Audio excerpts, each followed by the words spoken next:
El camino por fin terminaba. Había estado manejando poco menos de 1 hora, aunque en plena noche, con ese cielo ahogado de nubes y la ruta desierta, se me hizo eterno. Todo estaba envuelto en una negrura espesa que parecía tragarse incluso los faros del Renault. El motor zumbaba con ese sonido grave y vibrante que siempre me ponía nervioso en trayectos largos. Pero ya estaba llegando. Por dentro, intentaba convencerme de que no tenía nada que temer. Tomás había logrado llenarme la cabeza. Juraba que había conseguido un picaporte de oro sólido en ese lugar y decía que lo vendió bien en Chascomús, que la residencia estaba abandonada, que nadie la cuidaba y que no pasaba nada. No iba a quedar como un cobarde. Además, necesitaba el dinero. Estaba jodido. Si él pudo sacar algo valioso, tal vez yo también podría. ¿Un jarrón antiguo? ¿Una figura de marfil? No lo sé. Ese lugar tenía fama de raro, pero también de opulento. No dejaba de repetirme que era una buena oportunidad. Había visto ese castillo más de 100 veces. Cada vez que viajábamos desde Chascomús hacia Mar del Plata por la Ruta 2, ahí estaba, inmóvil, como una sombra clavada en el paisaje. Recuerdo que lo miraba desde la ventanilla de ese mismo auto y se me antojaba salido de un cuento. Otras veces simplemente evitaba mirarlo. Había algo en esa torre que me incomodaba, aunque no sabía bien qué. Estaba sobre la ruta, y yo, como muchos, conocía de memoria su historia. Lo habían construido a finales del siglo XIX. El lugar se llamaba La Raquel, aunque nunca supe quién fue ella.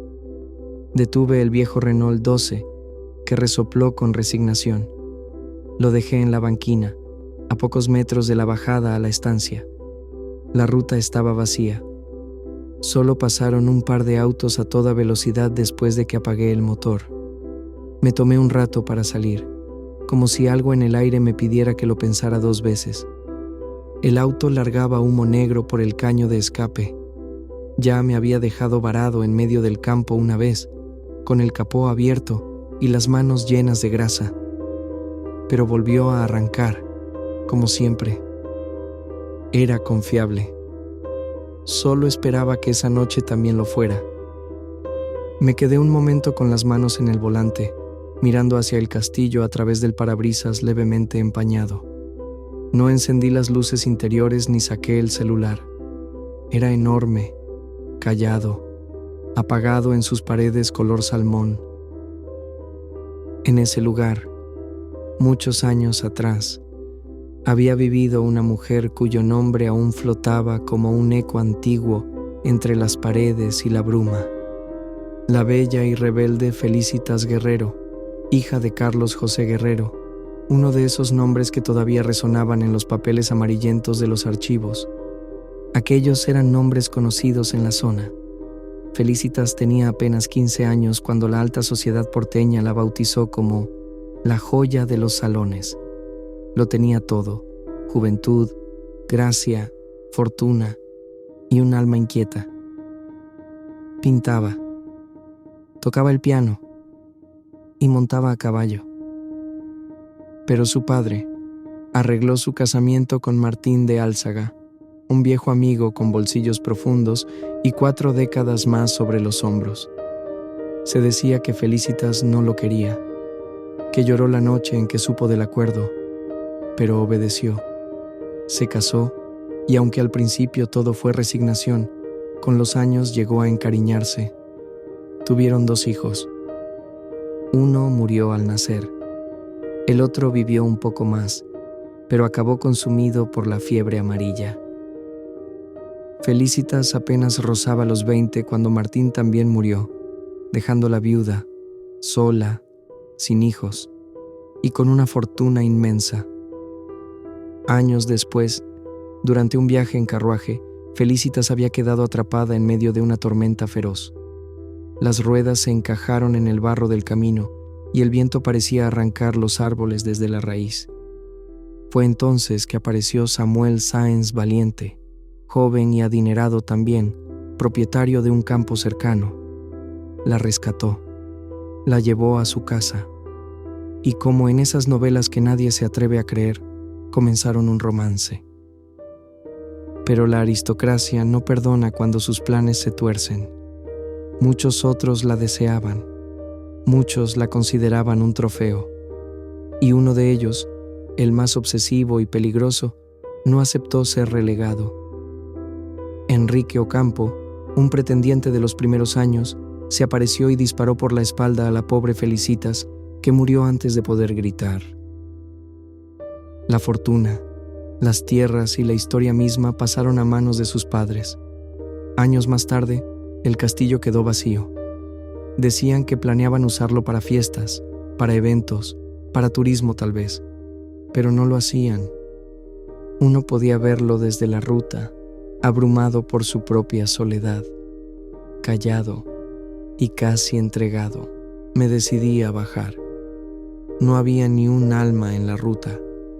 Tenía el celular en el bolsillo y encendí su linterna, a pesar de que aunque la luna llena brillaba tanto, que casi no hacía falta. El aire estaba húmedo. Todavía se notaban las huellas de una lluvia reciente. La vegetación alrededor del castillo era espesa. Árboles altos, sin forma definida, crecían desordenados como si el lugar se negara a ser domado. Desde la ruta, uno solo podía ver el castillo a intervalos, entre los troncos y ramas, como si la propia arboleda quisiera ocultarlo. Mientras avanzaba, me daba cuenta de que había algo deliberado en esa forma de ocultarse. Cualquiera diría que el castillo no deseaba ser encontrado. El pasto era verde y denso, pero debajo de él todo era barro. Mis zapatillas se hundieron levemente. El suelo succionaba cada paso con un sonido pegajoso. El castillo no era una fortaleza medieval, ni una mole de piedra como las que aparecen en los libros europeos. Era más pequeño y discreto, llamativo por la torre afilada en el frente, que parecía perforar el cielo oscuro. Aún así tenía cierta imponencia. Algo en sus formas, en su simetría envejecida, en sus paredes carcomidas por la humedad imponía respeto. Me acerqué un poco más y de inmediato me sentí mal. Tardé en saber que sentía una incomodidad extraña, creciente, como si mi cuerpo supiera algo que mi mente aún no entendía. Me descubrí mirando a los lados, instintivamente, escudriñando entre los árboles que flanqueaban el terreno. Pero allí, en ese bosque callado, la oscuridad era más densa que en ningún otro sitio, pues la luz de la luna no conseguía atravesar su espesura. Me encontraba justo a medio camino entre la ruta y la entrada principal del castillo. Una franja abierta, sin árboles o refugio. Me sentía expuesto, como si pudiese ser visto desde cualquier punto, mientras yo solo alcanzaba a adivinar sombras. Me reí, y no fue por valentía. Fue esa clase de risa nerviosa, seca y breve, que uno suelta cuando no sabe si tiene que correr o quedarse quieto. Me sentía observado. Hasta la luna parecía estar viéndome. Volví a mirar el castillo, de arriba hacia abajo. Tomás había entrado sin problema. Me lo había dicho más de una vez. La puerta no tenía traba. El cerrojo había sido roto por él y solo se mantenía cerrada porque su madera estaba tan hinchada que se mantenía aferrada al marco. Solo había que empujar un poco, decía Tomás. Me convencí de que era mi cabeza, que estaba dejando que el silencio y la historia me ganaran. Bajé la mirada, dispuesto a seguir caminando, a terminar de una vez ese tramo de césped y barro que me separaba de la puerta. Pero en ese instante, justo cuando ya había apartado los ojos del castillo, lo noté con el rabillo de mi ojo. No fue más que un destello, un chispazo, corto, pero suficiente para que se me helara la espalda y se me tensaran los músculos del cuello. Volví a alzar la vista, más rápido de lo que hubiera querido, y entonces lo vi. En la torre, una luz tenue, enferma y vieja. Se encendió apenas un segundo y luego desapareció. Me quedé inmóvil, pero eventualmente retrocedí. No sé cuántos pasos, supongo que 4, 5, sin sacar los ojos de la torre. Un reflejo, quizá, fue lo que pensé. Solo un truco de la luna. Tenía que ser eso, sin dudas. Quise creer que todo tenía una explicación lógica y que era esa, que mi cabeza, alimentada por leyendas y sombras, estaba convirtiendo un simple chispazo en una señal ominosa. Di otro paso, uno solo, y entonces volvió a pasar. La luz se encendió de nuevo, pero esta vez no fue en lo más alto de la torre, sino justo en la ventana de abajo. Una tenue luminiscencia dorada, como la de una luciérnaga atrapada tras el vidrio. Me detuve en seco, y la mirada se me fue sola hacia esa ventana, fija, clavada, como cuando uno hace algo indebido y se da cuenta, de golpe, de que alguien lo ha visto. Me quedé congelado. No solo en la postura, realmente sentía que la sangre corría por mis venas como un río de hielo. Y entonces noté otro detalle que me dejó helado. La luz era demasiado suave, demasiado cálida, frágil como las llamas. ¿Una vela? Fue lo que pensé, pero no lo dije en voz alta. No me atreví. Volví a retroceder, más rápido esta vez. Mis pasos eran torpes, mi respiración agitada. Sentí que las manos me temblaban y que el corazón me golpeaba en el pecho como si quisiera advertirme a la fuerza. La luz, poco a poco, se fue desvaneciendo. No desapareció de golpe como en un apagón. Fue un deslizamiento, como si su portador se alejase lentamente de la ventana. Esta vez no me quedé quieto. No esperé a que se repitiera. Miré la puerta y luego el castillo entero. Y supe, en ese preciso instante, que no valía la pena. Que por mucho que quisiera justificarlo, por más que me dijera que no era nada, que todo tenía explicación, no iba a entrar. Si allí afuera, con espacio para correr, con aire abierto, ya me sentía observado, incómodo, tenso, ¿cómo sería ahí dentro? Con pasillos eternos, cuartos cerrados, ventanas cubiertas de mugre y polvo, con techos altos y ese silencio en el que hasta la respiración suena como un bullicio.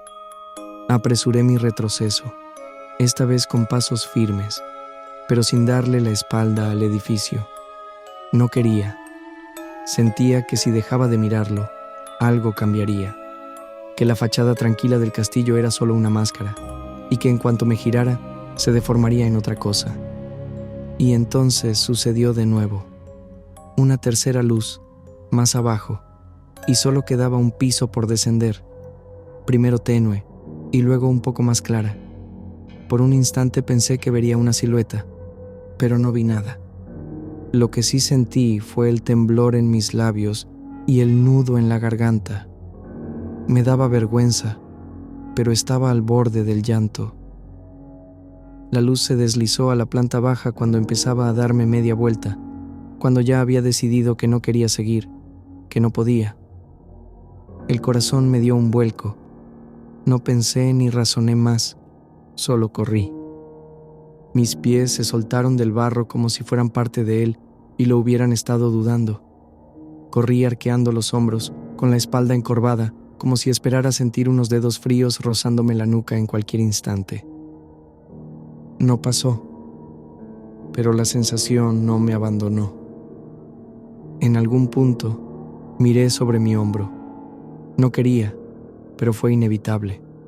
La puerta del castillo comenzaba a abrirse, lento, sin estruendo. como si alguien con la paciencia del descanso eterno tirara de ella sin prisa. Detrás asomaba ese enfermizo y tibio fulgor amarillo. Solté un gemido que apenas escuché yo mismo, ahogado por los chapoteos del barro. El terreno parecía querer tragarme. Cada pisada era un lodazal que me aferraba con la fuerza de una mano húmeda. Sentí que el pasto se enroscaba en mis tobillos, que la tierra misma conspiraba para frenarme. En algún momento llegué a mi auto. Temblando, fallé 3 veces al intentar meter la llave en la cerradura. La linterna del celular se me había apagado en la carrera y mis dedos parecían no responder, resbalando contra el metal. Cuando por fin logré abrir, me arrojé adentro, cerrando la puerta de un golpe que hizo retumbar los vidrios. Otra vez falló la llave, esta vez en el encendido, y al entrar el motor no arrancó de inmediato. El motor giraba, pero no encendía. Se quejaba, tosía, y luego... silencio. Miré por la ventanilla. El vidrio empañado distorsionaba todo, pero algo se movía allá afuera. Apreté los ojos y giré la llave otra vez. De nuevo, sin éxito. El sudor me corría por la espalda. Las costillas se me cerraban como un cepo. El corazón latía tan fuerte que por un segundo creí que lo oía más allá del cuerpo. Quería escapar, evaporarme en la noche. Golpeé el volante con desesperación y la bocina sonó. Un último intento, tras implorar a Dios en silencio que me ayudara, que haría lo que fuera. Las lágrimas se me congelaban en las mejillas cuando el motor arrancó.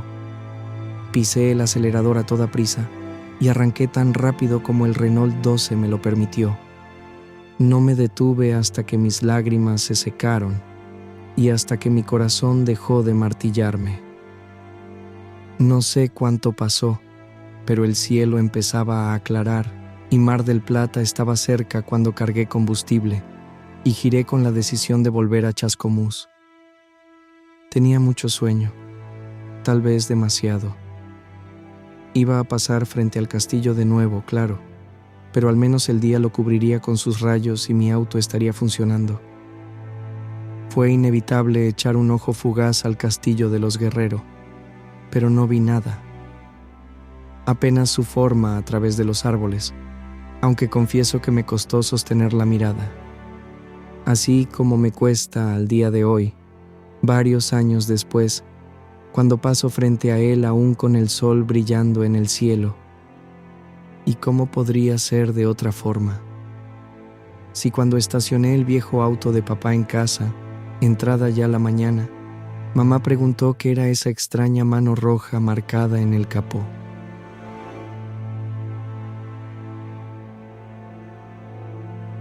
Si el video te gustó, te invito a dar un like, a suscribirte al canal y dejar tu comentario. Eso sería muy motivador para mí. Subiré contenido como este de forma muy recurrente.